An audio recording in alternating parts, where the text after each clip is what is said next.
चश्मा चढ़ा हुआ है। बोलो है?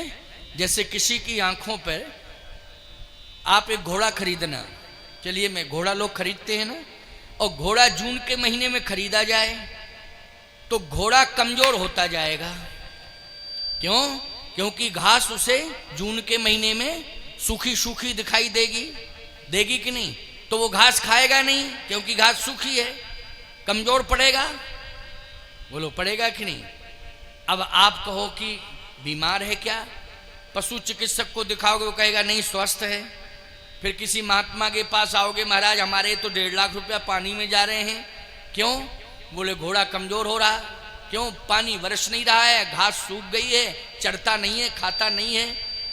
तो हम कहें एक काम करो, मार्केट में चले जाओ, हरा चश्मा खरीद लाओ, घोड़े की आंख पे लगा दो और फिर उसको छोड़ देना मैदान में। क्यों भाई? और जब घोड़े की आंख पर हरा चश्मा लग जाएगा तो बोलो उसे सूखी घास कैसी दिखाई देगी? हरी दिखाई देगी, उसे हरी ही हरी दिखाई देगी। प्यारे, जैसा चश्मा आंखों पर जिस रंग का लग जाता है, चढ़ जाता है, वैसा ही उसे संसार दिखाई देने लगता है, वैसा ही दृश्य उसे दिखाई देने लगता है। तो सावधान, मैंने कहा तुम्हारी आंखों पर नगर पालिका नगर पंचायत के रिकॉर्ड का चश्मा चढ़ा है कि इस समय महात्मा कितने हैं नैमिषारण्य में, कितने हैं वोटर एंड सपोर्टर, कितने हैं। मैंने कहा वो रिकॉर्ड मत देखो, तुम श्रीमद् भागवत का रिकॉर्ड देखो। नगर पालिका का रिकॉर्ड मत देखो, नगर पंचायत का रिकॉर्ड मत देखो, वोटर लिस्ट मत देखो, तुम श्रीमद् भागवत देखो। वेद व्यास की बात मानो। वेद व्यास जी ने 88,000 ऋषि यदि कहे हैं, लिखे हैं, तो वो हैं। बोले महाराज कैसे? मैंने कहा सावधान, सबसे ज्यादा वृक्ष नैमिषारण्य में है। बोलो हैं कि नहीं? आपका शाहजहांपुर के समीप का तीर्थ है नैमिषारण्य। बोलो है कि नहीं? सबसे ज्यादा वृक्ष यदि हैं तो नैमिषारण्य में हैं। मैंने कहा वो तुम्हें वृक्ष के रूप में दिखाई दे रहे हैं, लेकिन मैं जब नैमिषारण्य आया तो उन वृक्षों में मुझे परमात्मा और महात्मा दोनों ही दिखाई दे रहे थे।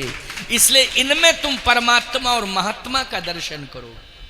चुप रह गया, उसकी कलम जो है थम गई, पता नहीं क्या लिखना चाहता था, लेकिन उसी समय उसकी कलम रुक गई।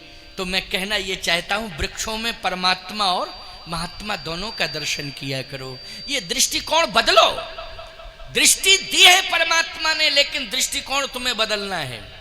दृष्टिकोण तुम्हारा सकारात्मक होना चाहिए, इसी से कल्याण हो सकता है। तो आज महाराज मनु ने जैसे ही कहा तो शत्रुपा जी ने समर्थन कर दिया। ठीक है, आप नैमिषारण्य चलेंगे, हम भी नैमिषारण्य आपके साथ चलेंगे। कहा ऐसे नहीं, साधारण बात नहीं है ये जो तुमने कह दिया हम भी चलेंगे। ये राज्य कौन चलाएगा? कहा पुत्र को दे दो राज्य। कहा वो लेगा क्या? कहा बुलाओ तो। और जैसे ही उत्तानपाद को बुलाया, बेटे को बुलाया, तो मनु जी कहते बेटा राज्य ले लो। तो बेटे ने कहा पिताजी जब तक आप जीवित हैं तब तक हम राज्य नहीं लेंगे, हम तो आप ही को सिंहासन पर बैठा हुआ देखना चाहते हैं, सेवा करेंगे, आदेश करो क्या करना है। ये जरूरी नहीं कि मैं सोने चांदी के सिंहासन पर बैठूं। महाराज मनु ने जबरदस्ती दे दिया। बरबस राज, बरबस मानी जबरदस्ती, बरबस का अर्थ ये है बरबस राज सुतही नृप दीन्हा। मतलब बेटा राज्य लेना नहीं चाहता है, मनु जी ने जबरदस्ती दिया। संपत्ति के प्रति संतान का आकर्षण नहीं है, जबरदस्ती दे दिया। और शत्रुपा जी से कहा कि तू यहीं रहे, क्योंकि तेरा बेटा राजा बन गया, मैंने बना दिया, तू राजमाता बन जा और राजमाता बन करके आनंद ले। शत्रुपा जी ने कहा कि अगर पुत्र, पति, पुत्र और संपत्ति ये तीनों सामने आ जाएं किसी पतिव्रता के, देखो कितनी बढ़िया बात कही शत्रुपा जी ने। हे स्वामी, पति, पुत्र और संपत्ति अगर किसी पतिव्रता के सामने ये तीनों आ जाएं तो हे स्वामी सबसे पहले उसे पति का ही वर्ण करना चाहिए, यही धर्म कहता है। किसका वर्ण करना चाहिए? पति का वर्ण करना चाहिए। ये नहीं कि संपत्ति का वर्ण कर ले अथवा पति को छोड़ के पुत्र को स्वीकार, क्योंकि पुत्र के मोह ममत्व में फंस जाती है ना। संतान के प्रति मोह तो होता ही है, लेकिन मैं कहता हूं भले ही संतान के प्रति मोह हो, लेकिन संतान को यह जरूर बताओ कि जिस तरह से हम अपने पति के प्रति समर्पित हैं, ठीक उससे भी ज्यादा तुम अपने पिता के प्रति समर्पित रहना, यही मेरी आज्ञा है। अपने पिता के प्रति समर्पित रहना, ये शिक्षा देना चाहिए। बोलो देना चाहिए कि नहीं? सावधान, सबसे बड़ी संपत्ति संस्कार होते हैं। सबसे बड़ी संपत्ति क्या होती है? संस्कार। संस्कारहीन संतान को अरबों की संपत्ति दे दो, बोलो सड़क पर आ जाएगी वो संतान की नहीं, संस्कारी नहीं होगी तो।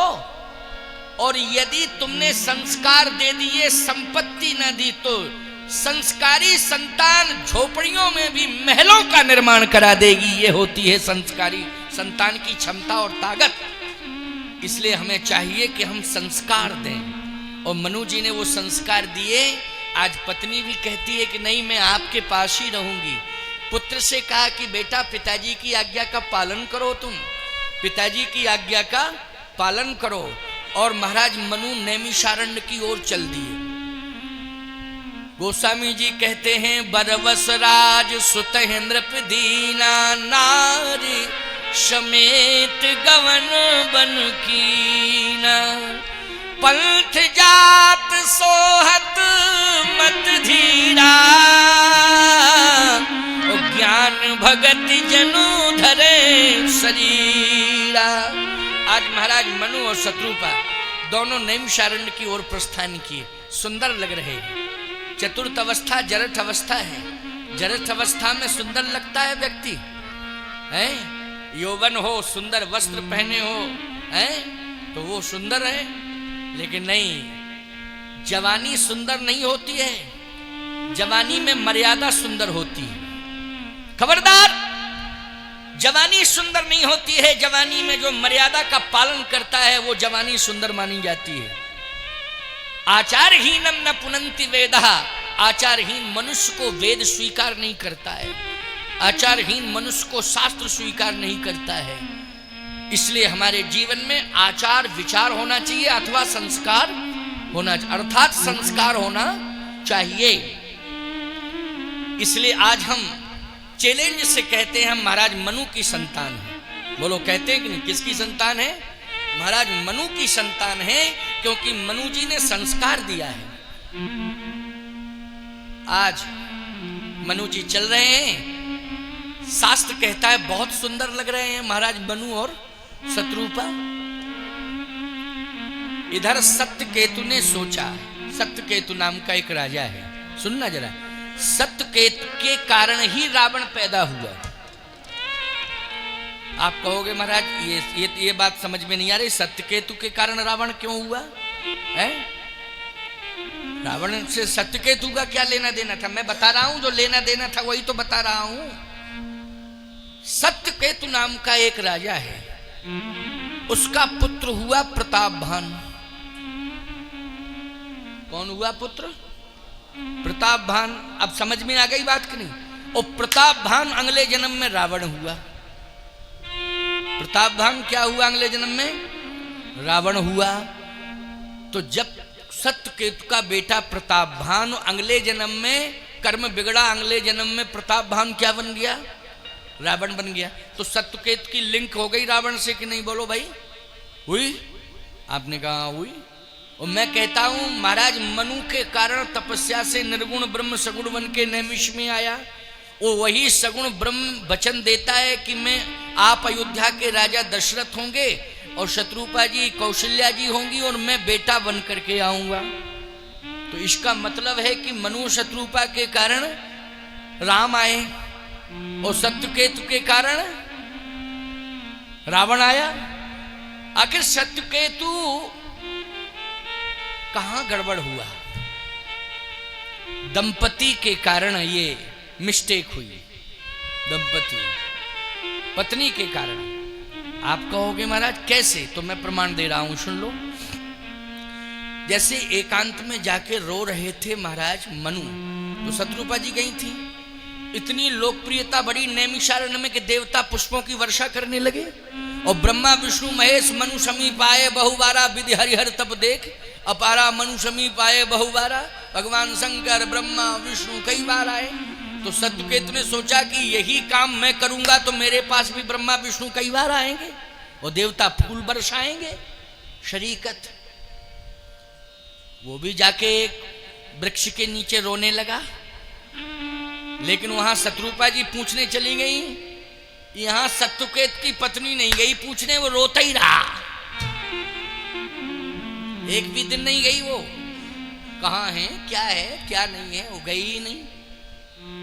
सत्यकेत ने सोचा कि अगर पत्नी के सामने रोएंगे जाके तब तो पूछेगी, भाई अभी तो नहीं आ रही है खोजने, जब डायरेक्ट पत्नी के सामने जाके रोना शुरू करेंगे तब तो वो पूछेगी कि क्यों रो रहे हो, हैं क्या स्वामी दुख है, किस बात का है बताओ ना, क्या हमसे भूल हो गई, बेटे से हुई भूल, प्रजा से हुई, कुछ तो कहेगी।